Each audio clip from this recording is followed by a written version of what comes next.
ഇപ്പോൾ അവിഹിതം എന്ന് പറയുന്ന സംഭവം നിങ്ങൾ ന്യായീകരിക്കുന്നുണ്ടോ അല്ലെങ്കിൽ ജസ്റ്റിഫൈ ചെയ്യാൻ ശ്രമിക്കുമ്പോൾ പോലും എൻ്റെ പേഴ്സണൽ ഒപ്പീനിയൻ എന്ന് പറഞ്ഞാൽ അത് തികച്ചും ചതി അല്ലെങ്കിൽ വഞ്ചനയുടെ ഒരു പര്യായം എന്ന് ഞാൻ അവിഹിതത്തെ വിശേഷിപ്പിക്കും. അപ്പോൾ അതിനെ ഗ്ലോറിഫൈ ചെയ്യുമ്പോൾ ഉള്ള പ്രശ്നം എന്ന് പറഞ്ഞാൽ ഞാൻ പറഞ്ഞല്ലോ, ചതിക്കും വഞ്ചനയ്ക്കും യാതൊരുവിധ ഗ്ലോറിഫിക്കേഷനും ഇല്ല, തെറ്റ് തന്നെയാണ്, ഒരിക്കലും പൊറുക്കാൻ പറ്റാത്ത തെറ്റ് തന്നെയാണ്. അപ്പോൾ ആ ഒരു പൊളിറ്റിക്സിനോട് എനിക്ക് ഒരിക്കലും യോജിക്കാൻ പറ്റുന്നില്ല. ഹായ് ഓൾ, അവിഹിതം എന്ന സിനിമയുടെ വിശേഷങ്ങൾ റിവ്യൂ ആണ് ഈ വീഡിയോയിലൂടെ ചെയ്യുന്നത്. Avihitham written and directed by Senna Hegde. Senna Hegde എന്ന് പറയുമ്പോൾ നമ്മുടെ മനസ്സിലേക്ക് ആദ്യം ഓടിയെത്തുന്നത് തിങ്കളാഴ്ച നിശ്ചയം. അതിനുശേഷം പുള്ളി 2 സിനിമകൾ ചെയ്തു. ഏറ്റവും അവസാനം ചെയ്തത് നമ്മുടെ കുഞ്ചാക്കോ ബോബൻ സെൻട്രൽ ക്യാരക്ടറിൽ വരുന്ന പത്മിനി എന്ന് പറയുന്ന സിനിമയായിരുന്നു. നല്ല ഒരു റിസപ്ഷനാണ് തിയേറ്ററുകളിൽ ആ സിനിമയ്ക്കും ലഭിച്ചിട്ടുണ്ടായിരുന്നത്. അദ്ദേഹത്തിൻ്റെ മറ്റൊരു ചിത്രമാണ് അവിഹിതം. പേര് കേൾക്കുമ്പോൾ നമ്മൾ വിചാരിക്കും ഇതൊരു എന്താ പറയുക, എ റേറ്റഡ് അല്ലെങ്കിൽ ഇപ്പോൾ അതിൻ്റെ ടൈറ്റിൽ കാർഡിൽ തന്നെ വിഹിതം അങ്ങനെയാണ് എഴുതിയിരിക്കുന്നത്. അവിഹിതം എന്നാണ് ഉദ്ദേശിച്ചിരിക്കുന്നത് ടൈറ്റിൽ. പക്ഷേ അത് കാണുമ്പോൾ സ്വാഭാവികമായിട്ടും ആൾക്കാർ വിചാരിക്കും ഇതൊരു 18+ മൂവി അല്ലെങ്കിൽ എന്താ പറയുക, ഒരു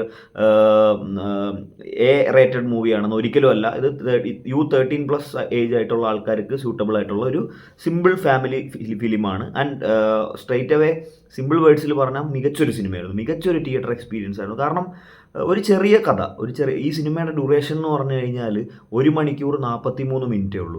ആൻഡ് ഈ cinema purely made in Kanhangad കാസർഗോഡുള്ള സ്ഥലമാണ്. അപ്പോൾ നമ്മുടെ കാസ്റ്റിലേക്കൊക്കെ വരികയാണെങ്കിൽ നമ്മുടെ വിനീത് ചാക്യാറുണ്ട്, അതേപോലെ ഉണ്ണിരാജ്, നമ്മുടെ മറ്റേ അഖിലേഷ് ഏട്ടനില്ലേ, ഓപ്പറേഷൻ ജാവൽ അഖിലേഷ് ഏട്ടൻ, പിന്നെ ബാക്കിയൊക്കെ കുറേ ജൂനിയർ ആയിട്ടുള്ള ആർട്ടിസ്റ്റുകളും, പിന്നെ എനിക്ക് തോന്നുന്നു നാടകങ്ങളിലൊക്കെ അഭിനയിച്ചിട്ടുള്ള പക്ക നാച്ചുറൽ ആയിട്ടുള്ള ആക്ടേഴ്സാണ്. അതാ ഞാൻ പറഞ്ഞത്, ചെറിയ സിനിമയാണ്, വലിയ ബഡ്ജറ്റോ കാര്യങ്ങളോ ഒന്നുമില്ല, വലിയ സംഭവമൊന്നുമില്ല. ഒരു ചെറിയ ടോപ്പിക് എടുത്തിട്ട് വളരെ നല്ല രീതിയിൽ, അതായത് പൊളിറ്റിക്സ് ഒക്കെ പറയുന്നുണ്ട്, അതിലേക്ക് നമുക്ക് വരാം, വളരെ നല്ല രീതിയിൽ പ്രസൻറ്റ് ചെയ്ത് വെച്ചേക്കാണ്.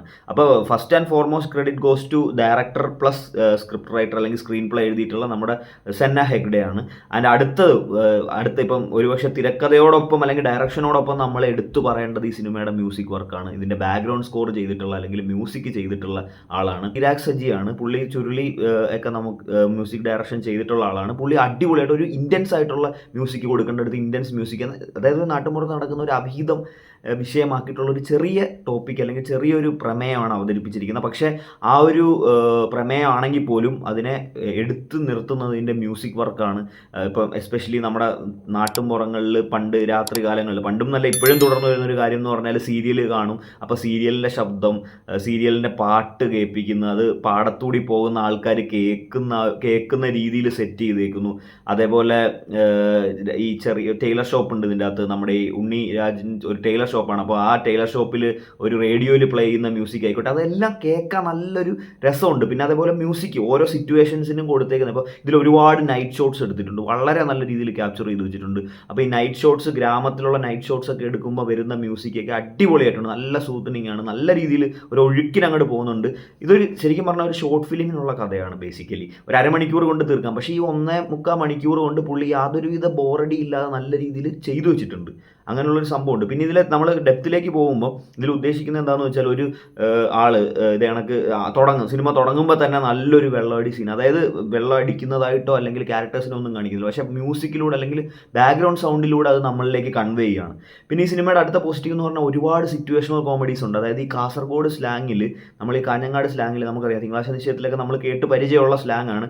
അപ്പോൾ ആ സ്ലാങ്ങിൽ എല്ലാവർക്കും മനസ്സിലാവുന്ന രീതിയിൽ ഒരുപാട് സിറ്റുവേഷണൽ കോമഡീസ് ഓരോ ഇടവേളകളിലും ഇങ്ങനെ ഇടുന്നുണ്ട്. അപ്പോൾ ആ കോമഡീസിൻ്റെ ഒരു പ്രത്യേകത എന്ന് വെച്ചാൽ, ഞാനിപ്പോൾ ഇത് നിങ്ങളോട് ഈ വീഡിയോയിൽ പറഞ്ഞാൽ ചിലപ്പോൾ നിങ്ങൾക്ക് ആ കോമഡി ചിരി വരത്തില്ല, പക്ഷേ ആ സിനിമയുടെ സിറ്റുവേഷനിലേക്ക് നമ്മളിങ്ങനെ മൂവ് ചെയ്ത് പോകുമ്പോൾ നമ്മളെ ചിരിപ്പിക്കുന്ന രീതിയിൽ ഒരുപാട് സിറ്റുവേഷണൽ കോമഡീസ് വെച്ചിട്ടുണ്ട്.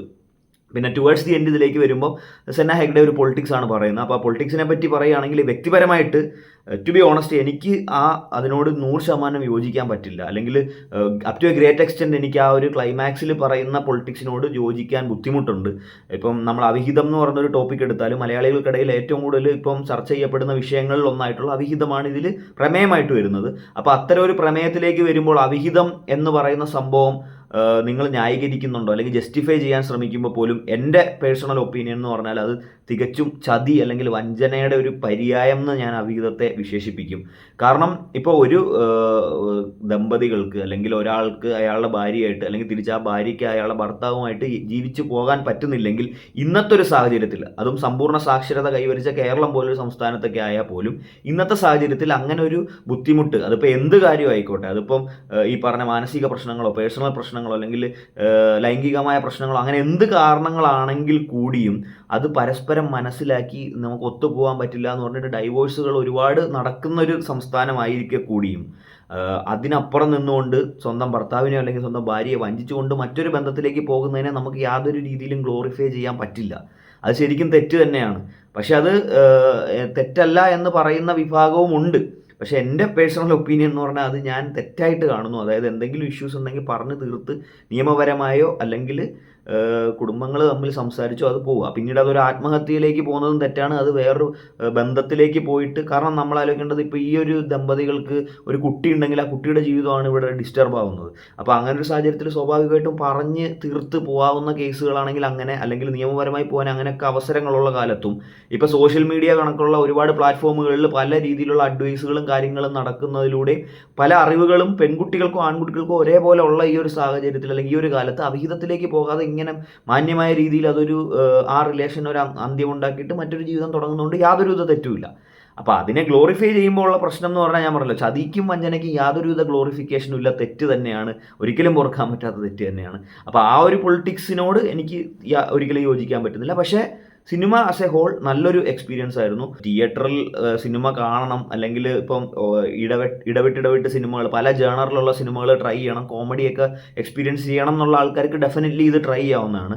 എന്ന് വെച്ചാൽ ഇത് തിയേറ്ററിക്കൽ എക്സ്പീരിയൻസ് ഡിമാൻഡ് ചെയ്യുന്ന സിനിമയാണോ എന്ന് ചോദിച്ചാൽ അല്ലാന്ന് ഞാൻ പറയും. കാരണം നമുക്ക് OTT-യിലോ അല്ലെങ്കിൽ ഈ പറയുന്ന പോലെ നമുക്ക് വൺസ് TV-യിൽ വന്നാൽ ഇരുന്ന് കാണാൻ പറ്റുന്ന രീതിയിലുള്ള ഒരു ചെറിയ സ്കെയിലിലുള്ള ഒരു ചെറിയ സിനിമ, ഇത്തരം സിനിമകളെ നമ്മൾ പ്രോത്സാഹിപ്പിച്ചാൽ മാത്രമേ ഇത്തരം ജേണറുകളിലുള്ള സിനിമകളും നമുക്ക് വരുള്ളൂ തിയേറ്ററുകളിൽ. അപ്പോൾ അത്തരം സിനിമകൾ വളരെ ബഡ്ജറ്റ് കുറഞ്ഞൊരു സിനിമയായിരിക്കും. അപ്പോൾ ആ ഒരു ബഡ്ജറ്റ് കവർ ചെയ്യുന്ന രീതിയിൽ അവർക്ക് കളക്ഷൻ ലഭിക്കണമെങ്കിൽ സ്വാഭാവികമായിട്ടും ജനങ്ങൾ തിയേറ്ററിൽ പോയി കാണണം. പക്ഷേ ഒരുപാട് ഇന്ന് ഒരുവിധം ഹൗസ്ഫുള്ളിനടുത്ത ആളുണ്ടായിരുന്നു. ആൾക്കാരെല്ലാവരും വളരെ നല്ല രീതിയിൽ എൻജോയ് ചെയ്തു സിനിമ. ഇതിൽ ഒരുപാട് റെഫറൻസുകളൊക്കെ ഉണ്ട്. നമ്മുടെ കത്തി സിനിമയിലെ വിജയുടെ റെഫറൻസൊക്കെ വളരെ ഫണ്ണിയായിട്ട് ഇതിൽ കാണിച്ചിട്ടുണ്ട്.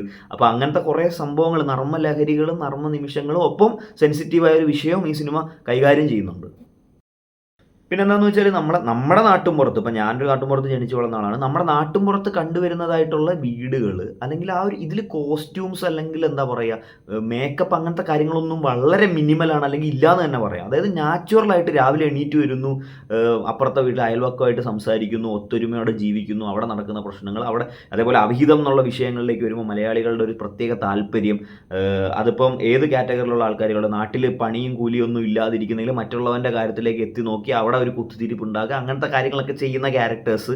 പിന്നെ നമ്മൾ പൊതുവേ കാണുന്നത് ഇത്തരം രഹസ്യമായ കാര്യങ്ങൾ സ്ത്രീകൾ വഴി പാട്ടായി പോകുന്നു എന്നുള്ളൊരു ടിപ്പിക്കൽ ക്ലീശയെ ബ്രേക്ക് ചെയ്തിട്ട് പുരുഷന്മാരുടെ ഇടയിൽ കൂടിയുള്ളൊരു എന്താ പറയുക ഈ വിവരങ്ങൾ അല്ലെങ്കിൽ ഈ പറഞ്ഞ രഹസ്യങ്ങൾ കൈമാറി പോകുന്നത്, അങ്ങനത്തെ കുറച്ച് ക്ലീശേ ബ്രേക്കിംഗ് ഉണ്ട്. പിന്നെ ഇതിൻ്റെ അകത്ത് രാവണപുരം അങ്ങനെ എന്തോ ആണ്, അതായത് രാവണേശ്വരം എന്നെന്തോ ആണ് ഈ സിനിമയിൽ സ്ഥലത്തെ പ്രതിപാദിക്കുന്നത്. അപ്പോൾ അതിൽ നിന്ന് നമ്മളൊന്നും കൂടി ഒന്ന് ഡെപ്തിൽ ചിന്തിച്ചു കഴിഞ്ഞാൽ ഈ സിനിമയുടെ കഥ ശരിക്കും രാമൻ്റെ സീതയുടെയൊക്കെ ആ ഒരു ജീവിതവും അതിനുശേഷം അതായത് വനവാസം കഴിഞ്ഞുള്ള ആഫ്റ്റർ ലൈഫ് അതൊക്കെ ആയിട്ട് ലിങ്ക് ചെയ്തിട്ട് ഒരു ഭയങ്കര ബ്രില്യൻസ് ഇതിൽ ഡയറക്ടർ ചെയ്തു വെച്ചിട്ടുണ്ട്.